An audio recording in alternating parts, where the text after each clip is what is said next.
Even the messenger of God weak, shaitan strong. Islam comes to correct understanding that shaitan has no power. Allah is powerful. You should fear Allah, not shaitan. And as a result, we rely entirely upon Allah with the barakah and the blessings of the love of Sayyidina Muhammad. That's how we gain Allah's nearness, not by coming to Allah's no John, He doesn't care for no John, but to come to Allah as Ash-Shaqeen of Sayyidina Muhammad. Now Allah grants an audience and nearness. The attribute in which Allah dresses the servant, generosity, loving, kindness, whatever that attribute that Allah gave to the servant, shaitan's after that attribute. So the life of tariqah and the role of guidance is to bring the attribute back to Rahman, which the servant fulfills their covenant with Allah. What Allah gave to them, Allah bring it back into the way of tariqah, bring it back into the way of Sayyidina Muhammad. So alhamdulillah, that bring out the best within the men, be a maestro, like someone conducting an orchestra, that you see their beatific skills, the guys who handle the food, they handle it amazingly. The guys who handle organization, they handle it amazingly. The people whom have a love for detail and design, they put that in the way of Allah and everything becomes amazingly beatific. So everybody has a God's given skill, but the role of tariqah is to bring that skill, now give it to Prophet. All our life we gave it to all the other beings on this earth and did so many things in the way of shaitan that had no benefit and nothing that was of an eternal reality. But to do what we do for the reality of Allah, for the love of Sayyidina Muhammad, alhamdulillah. People come to the events and they're amazed. Right? Other organizations, they have to hire people to come and get people to do things. But they say, how do you guys have all these things? And many times they think that we are all hired hands. You know, oh mashallah, this band, how much you pay this band? Pay the band. We've even gone somewhere, they gave me a tip. They thought I was like a rotating reciter. They gave a tip, he gave a tip to all. I said, mashallah, nice, not fun. And then we went to another place and they thought that you guys like, how much you pay the kitchen people? I said, what kitchen people? That guy leads a major insurance company, the other guy's a high-tech IT person. All our people are super professional in their industries. We pay anybody in the kitchen. So they're astonished at how do you get these sort of people who have all these different backgrounds and careers serving. So the greeters at the door, who are they? Like professional, hostesses? I said, no, this is, all businessmen, all professional people. And they're putting their skill and their love for Prophet in action.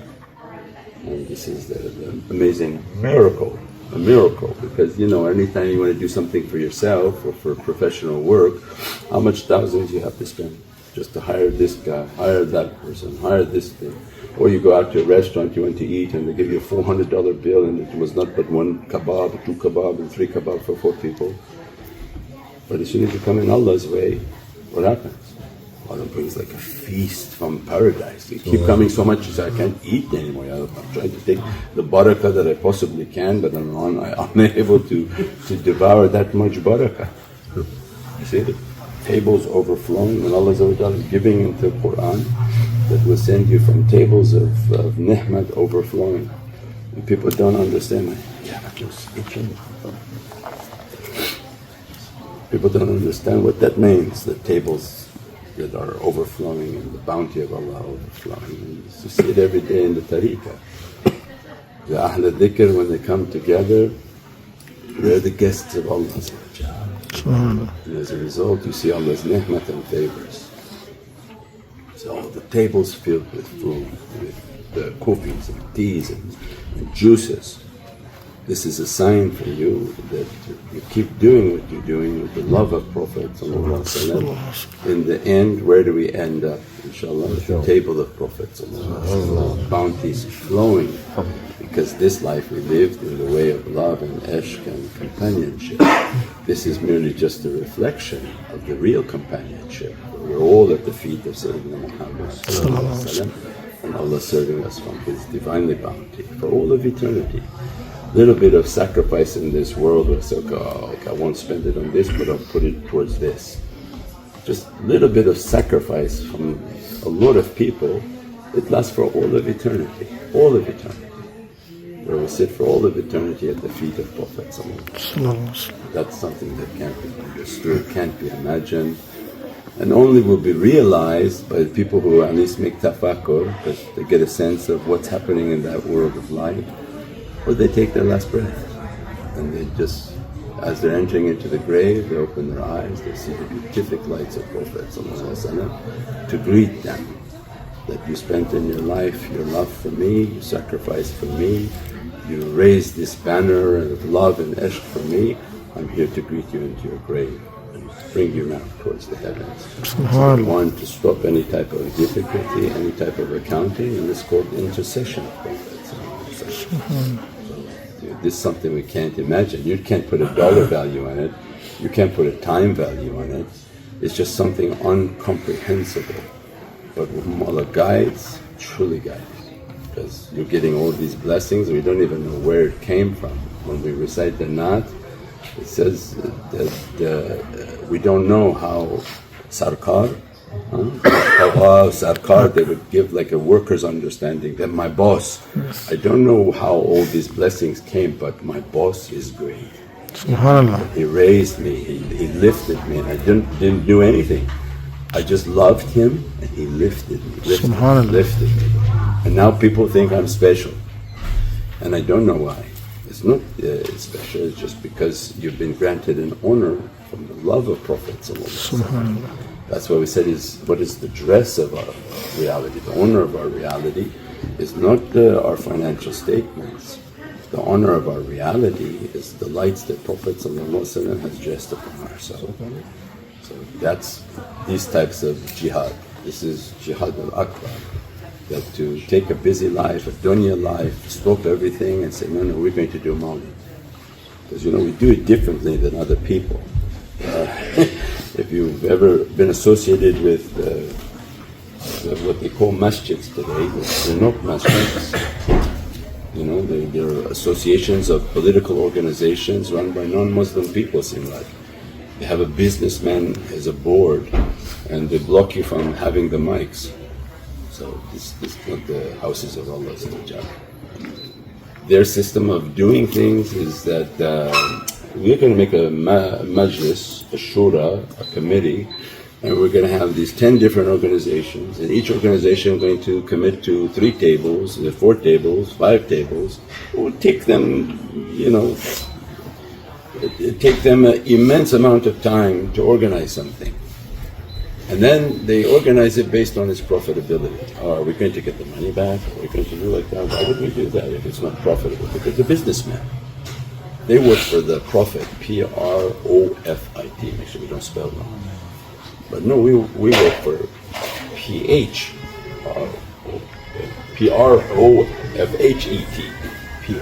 P-H. Prophet. So we work for a different master. And as a result, our responsibility is, okay, in Isharat coming, that these gentlemen can handle that event. Who signed the paper? Who signed the paper? Leave it to Allah to figure out who's going to pay for it. They needed my signature, so we said, okay, we signed, we're going to do it. And alhamdulillah, Allah determines who's going to sign, who's going to pay, who's going to fund, who's going to do everything. Even the guests, we say, okay, all these people, they're going to come, they're committed to come, but their bad intention and desire to sabotage and whatever shaitan plays into their head to, say you're going and then don't show up, maybe it'll collapse because you think you're great. It's not working that way, because Allah is just saying, I didn't invite them anyways, don't worry about it. There's nothing for you to be worried about. Who I invited, they will show up, because Allah is the owner of the hearts of people. SubhanAllah. And we saw in the other section, there were a whole bunch of people in difficulty. He said, Sheikh, I came from a long distance. I flew from a long distance. All these people on FaceTime were asking me to come to see your face, would be here and see the du'as and hear the du'as. And so alhamdulillah, Allah is the one who grants the du'a. Allah just wanted you to come to show your love, and He's going to dress you from whatever Allah wants to dress you. So even whom we invite all our lives, because we have to do something, we invite everybody. But the guest list already been made in paradise. SubhanAllah. So that's the important thing. Somebody doesn't show up, this is disappointing because I thought you were on the guest list. But Allah knows best. So whom Allah wants to show up, they're entitled to that rahmah and that mercy. So this is the amazing nature of these events.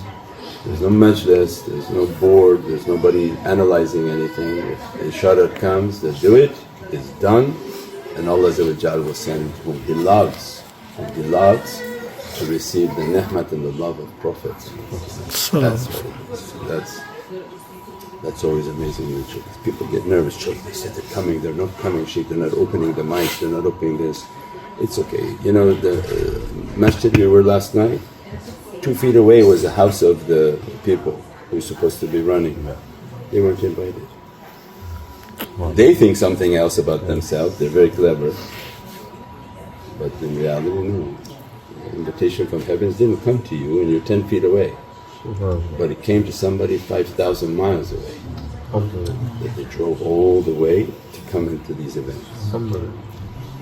So this is the Quran saying, we give whom we want, not who you want.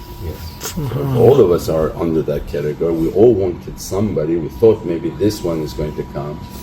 And that's where we cried last night, because you're hoping in your heart that the people, that we're going to always be invited, the people you love are going to be invited. But the invitation comes from Allah. You just have to pray that Allah please keep inviting me.